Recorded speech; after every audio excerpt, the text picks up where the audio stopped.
एक तरफ रूबिका लियाकत ट्रोल हो रही हैं, दूसरी तरफ अरविंद केजरीवाल ने अपनी एक अलग इकोनॉमिक्स शुरू कर दी है और ऋषि सुनक को लेकर के मुझे भारतीयों की एक सनक समझ में नहीं आ रही है।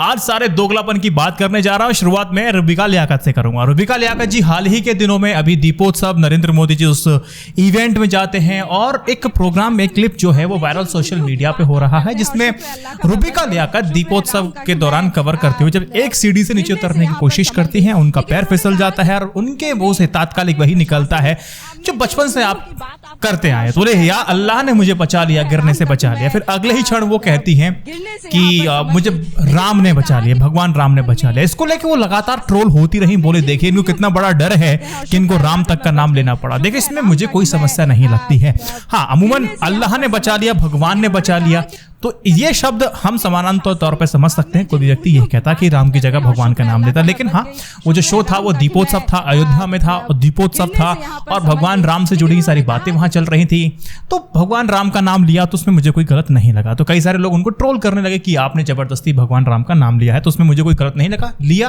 तो लिया, कोई बात नहीं। देखो अरविंद केजरीवाल साहब कहते हैं कि नोटों पर गणेश और लक्ष्मी जी की तस्वीर रखनी चाहिए, महात्मा गांधी जी के जस्ट बगल में तस्वीर दोनों होनी चाहिए, महात्मा गांधी का तस्वीर नहीं होना चाहिए, ऐसा वो नहीं कह रहे हैं। और गुजरात चुनाव से जोड़ करके मैं आपको समझाने की कोशिश करूंगा, लेकिन आपको एक बात समझ में आनी चाहिए। अरविंद केजरीवाल ने जो ये कहा है, इस बयान की चर्चा हो रही है और लगातार हो रही है और ये पब्लिसिटी है। अरविंद केजरीवाल की सबसे बड़ी उपलब्धि यही है कि उनकी बयानों की चर्चाएं हो रही हैं। ये अरविंद केजरीवाल कोई बेवकूफ़ नहीं है, नादान नहीं है, नासमझ नहीं है, बल्कि बेहद कहें तो बहुत समझदार राजनेता हैं। उनको पता है कि जनता को किस तरह से अपने बारे में बात करवा लेनी है, वो करते हैं।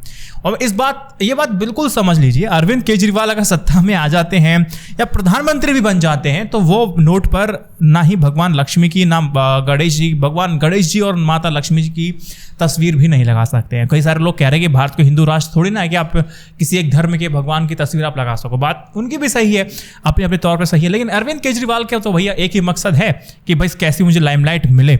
अरविंद केजरीवाल क्या सबसे बड़ी होड़ में लगे हुए हैं वो मैं आपको समझाऊंगा, लेकिन अरविंद केजरीवाल का ये ट्वीट देखिए और उस ट्वीट से समझने की कोशिश करिए। अरविंद केजरीवाल कहते हैं कि इंडोनेशिया एक मुस्लिम देश है, वहां 85% मुस्लिम है और केवल 2% हिंदू हैं, लेकिन वहां की करेंसी पर श्री गणेश भगवान की तस्वीर है। मेरा प्रधानमंत्री जी से अपील है कि नए छपने वाले नोटों पर माता लक्ष्मी और श्री गणेश जी की तस्वीर लगाई जाए। देखिए Arvind Kejriwal, let me get your fact correct, आपकी समर्थक है, नहीं समझेंगे। देखिए इंडोनेशिया की करेंसी पर ना अब भगवान गणेश की तस्वीर नहीं है, हुआ करती थी, ये बात आपको पता है। 1998 में इंडोनेशिया सरकार ने 20,000 के नोटों पर भगवान गणेश की तस्वीर थी, उसको छापा था। उसके बाद छपे नोटों से तस्वीरों को हटा लिया गया।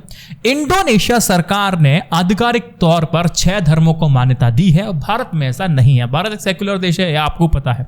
अब अरविंद केजरीवाल की पॉलिटिक्स में आपको समझा देता हूं। देखो पॉलिटिक्स से पहले एक बात और मैं आपको बता देता हूं कि देखो भगवान का आशीर्वाद है, आपकी सुख समृद्धि बढ़ाएगा, ठीक है, अच्छी बात है, लेकिन एक सवाल यहां पर यह बन जाता है कि आपका इन्वेस्टमेंट बिल्कुल सही जगह होना चाहिए। आप पैसों को कहाँ फ्रीबीज में लगा रहे हैं या फिर वेलफेयर स्टेट में लगा रहे हैं, हॉस्पिटल में लगा रहे हैं, इंफ्रास्ट्रक्चर में लगा रहे हैं, कहाँ लगा रहे हैं आपको पता होना चाहिए। अगर असली पैसा आप वहां नहीं लगाएंगे जहां से आपको रिटर्न मिलेगा तो सबसे बड़ी समस्याएं होंगी। फ्रीबीज जब दी जाती हैं तो एक्चुअल में क्या होता है, जब आप प्राइवेट कंजम्पशन के लिए चीजों को दे रहे होते हैं तो वहां से आपको रिटर्न कुछ मिलता नहीं है। आपने पैसा उधार बाहर से ले तो लिया है, लेकिन उसका ब्याज भी आपको देना है, प्रिंसिपल अमाउंट भी आपको देना है, उसमें इंटरेस्ट पे इंटरेस्ट लग रहा है, उसका पैसा आपको देना है। तो प्राइवेट कंजम्पशन करा करके उनसे वापस पैसा आप कैसे ले लेंगे? पहली बात, डायरेक्टली आप नहीं ले सकते। तो आपको पैसा कुछ ऐसी जगह लगाना है जहां पे रोड बिल्डिंग्स आप जहां बनाएंगे तो वहां से आपको कुछ इंटरवल के टाइम इनकम आनी शुरू होती है, आप अपना लोन भरना शुरू कर देते हैं, फ्रेश लोन उठाते हैं, इस तरह से आप इकोनॉमी का पहिया चढ़ाते हैं। और कुल मिलाकर सुख समृद्धि वाली बात है, बिना भगवान के आशीर्वाद के तो वैसे भी कुछ नहीं होता है। सब सारी मान्यताएं हैं, उस सबको मानना भी चाहिए, ठीक है, अच्छी बात है। आस्थाएं हैं, आप आस्थाओं की बात कर रहे हैं, अच्छी बात है, लेकिन फिलहाल तो यही है फ्रीबीज, और इन सबसे अगर आगे बढ़कर के सोचेंगे तब जाके कुछ इनका होगा। लेकिन यहां मैं आपको पॉलिटिकल मकसद और मुद्दा मैं आपको समझा देता हूं। देखो अरविंद केजरीवाल इस समय गुजरात में है। इस समय क्या है ना, अभी एक सिंपल सी बात समझ लीजिए कि पूरे भारत के अंदर आपको सिर्फ एकमात्र हिंदू पार्टी मिलेगी, जो कि अब कौन बन जाती है, भारतीय जनता पार्टी। इससे पहले शिवसेना थी और शिवसेना के 2 धड़े कर दिए तो वो हिंदू राष्ट्र और हिंदू पार्टी का तगमा उससे हट गया। अब अरविंद केजरीवाल कह रहे हैं कि अगर आपको नफरत है नरेंद्र मोदी से, आप एक दूसरे कट्टर हिंदू को चुन सकते हैं, जो कि मैं हूं अरविंद केजरीवाल। वो स्पेस को, वो वैक्यूम को भरने की कोशिश कर रहे हैं, ये समझ लीजिए।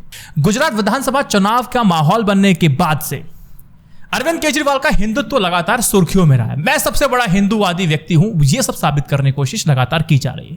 अभी आपको पता होगा उन्होंने बोला कि अगर मैं सत्ता के अंदर आता हूं, ये 30 रुपए प्रतिदिन प्रत्येक गाय को देते हैं, मैं आपको 40 रुपए प्रति गाय प्रतिदिन देने वाला हूं अगर मैं सत्ता के अंदर आता हूं। और हिंदू वेशभूषा में अरविंद केजरीवाल सोमनाथ मंदिर के दर्शन करने जाते हैं, फिर उसके अलावा गुजरात के द्वारकाधीश मंदिर में स्वामी नारायण अक्षरधाम मंदिर भी होकर के आते हैं। तो पूरा तिलक त्रिपुंड और यज्ञ भी लगा के अरविंद केजरीवाल जनता को लुभाने की कोशिश कर रहे हैं कि एक हिंदू का वोट बैंक उनको मिल जाए। और माता लक्ष्मी और श्री गणेश भगवान की जब बात वो करते हैं तो स्वाभाविक तौर पर लोगों का आकर्षण, जो रुझान है, वो उनकी तरफ बढ़ेगा ही बढ़ेगा। तो अब इसमें क्या होता है, अरविंद केजरीवाल अपने एक हिंदूवादी नेता की जो छवि है उसको लगातार बनाने की कोशिश कर रहे हैं। और आपको पता है गुजरात में 2 बड़ी पार्टी है। आम आदमी पार्टी तो अब आना शुरू हुई है, बीजेपी, और गुजरात में कांग्रेस। अब देखिए इसके पीछे बीजेपी की स्ट्रेटेजी कुछ ये भी हो सकती है कि हाँ, अरविंद केजरीवाल को थोड़ा स्टैब्लिश कर दिया जाए ताकि जो बीजेपी का विरोधी जो गुट है, जो वोट अरविंद केजरीवाल को चला जाए, ताकि कांग्रेस के पास अगर जाएगा तो भारतीय जनता पार्टी को चुनौती मिल सकती है। अरविंद केजरीवाल के पास जाएगा, जितना जाएगा उतना ज्यादा फायदा बीजेपी को होगा, अरविंद केजरीवाल को उससे ज्यादा फायदा नहीं होने वाला, क्योंकि उतनी सीट उनकी नहीं आएंगी जितना वो टक्कर दे सके भारतीय जनता पार्टी को। अगर कांग्रेस के पास एंटी बीजेपी वोट जाता है तो सीटों में तब्दील होगा और दिक्कत और समस्याएं भारतीय जनता पार्टी को होगी। तो कुल मिला के बीजेपी बड़ी खुश होगी इस तरह से, है ना, ये आप समझ सकते हैं। कुल मिला के बाद यही हो जाती है कि जितनी बात वो हिंदू देवी देवताओं की बात करें, खुद को हिंदू साबित करने की कोशिश करेंगे, उतना वो कांग्रेस को कमजोर करेंगे, वो सारा वोट उनके पास जाएगा। ये बात हुई क्रिस्टल क्लियर। गुजरात विधानसभा में वो अपने आप को बहुत बड़ा हिंदू सम्राट और कट्टर हिंदू दिखाने की कोशिश कर रहे हैं ताकि यह रूप लगातार बन सके, चर्चा का विषय बन सके। अरविंद केजरीवाल इसकी बात कर रहे हैं। अरविंद केजरीवाल की मांग को कांग्रेस ने बोला है कि यार तो बीजेपी की बी टीम है, ये वास्तव में उनकी पिच पे खेल रही है, उन्हीं को खिला रही है, तो इसको जनता से समझ जाना चाहिए। कांग्रेस ने कहा है ये, यहां हो जाती बात खत्म। और यह अरविंद केजरीवाल की पॉलिटिक्स। अब देखो जो इन्होंने मांग की है सही है गलत है ये लोग आप देखिए, लेकिन आपको बेसिक ना पॉलिसी मेकिंग में तो आपको काम करना पड़ेगा ना।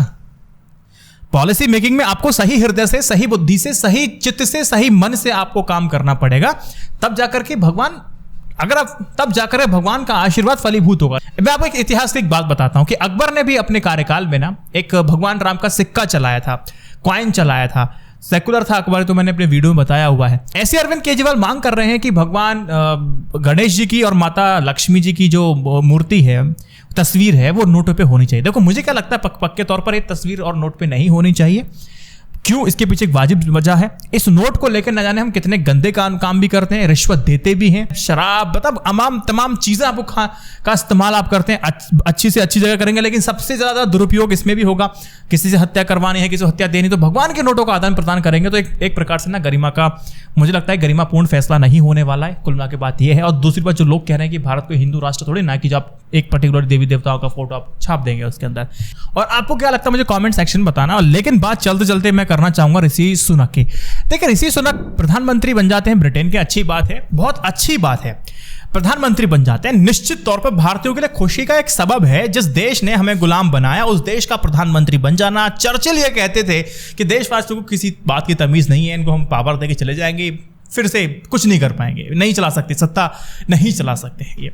तो हाँ, कह सकते हैं कि हाँ, उसी देश में जाकर के प्रधानमंत्री बनना मनोवैज्ञानिक दृष्टि से बहुत अच्छा अचीवमेंट महसूस होता है हम लोगों को। अच्छा, एक विडंबना वाली बात मैं आपको बताता हूं कि अपने देश में दूसरे देशों के लोगों को विदेशी मूल कह के हम उनको बर्दाश्त नहीं कर पाते, लेकिन जब विदेश में ऐसा होता है तो वहां पर हम कहते हैं देखो कितना बड़ी बात है, कितनी अच्छी बात है, गर्व की बात है। इसको कहते हैं सूडो नेशनलिज्म, छद्म राष्ट्रवाद। ये बहुत खतरनाक है। भारत में 2004 में कुछ ऐसा ही मौका मिला था। सोनिया गांधी के प्रकरण में सीटें आई थी, प्रधानमंत्री बनने जा रही थी। सुषमा स्वराज जी ने बोला कि अगर ये प्रधानमंत्री बन जाएगी मैं सिर मुड़वा लूंगी अपना। इस तरह की बातें चल रही थी, अगर मैं कुछ गलत बोल रहा हूं तो सवाल यहां पर यह बनता है कि सोनिया गांधी को प्रधानमंत्री नहीं बनने दिया गया था। फिर डॉक्टर मनमोहन सिंह बनते हैं, 2 कार्यकाल मिलते हैं, फिर नरेंद्र मोदी चुन के आते हैं, सब आपको पता ही पता है। और सबसे बड़ी बात है कि सवाल आज भी उठाया जाता है उनके विदेशी मूल होने का।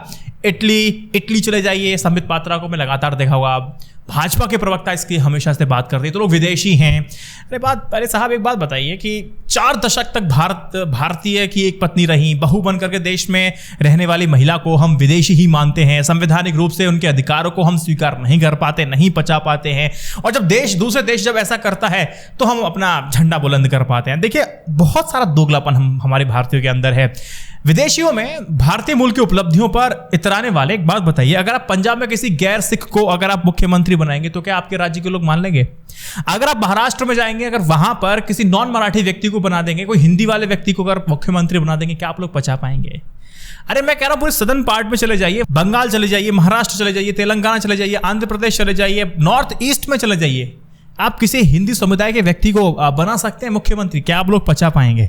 नहीं पचा पाएंगे। और वहीं हिंदी बेल्ट में किसी साउथ वाले व्यक्ति को बना दीजिए, क्या पचा पाएंगे? नहीं पचा पाएंगे। इसी कहते हैं छद्म राष्ट्रवाद। अगर मुझे अच्छा लग रहा तो ठीक है, नहीं लग रहा तो भैया बेकार है। एक और फैक्ट है जिसको नजरअंदाज शायद आप लोगों ने कर दिया, वो ये है कि जो सुनक है ना, वो कहां से आते हैं।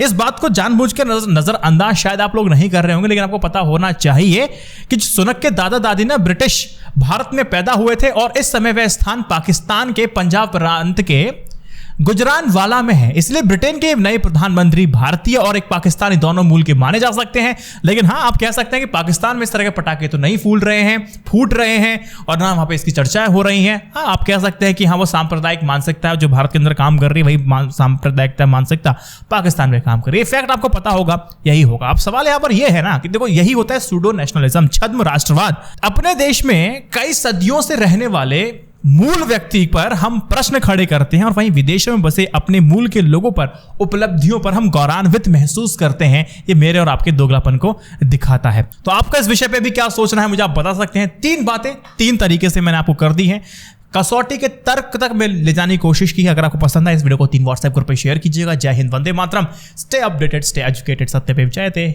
नमस्कार।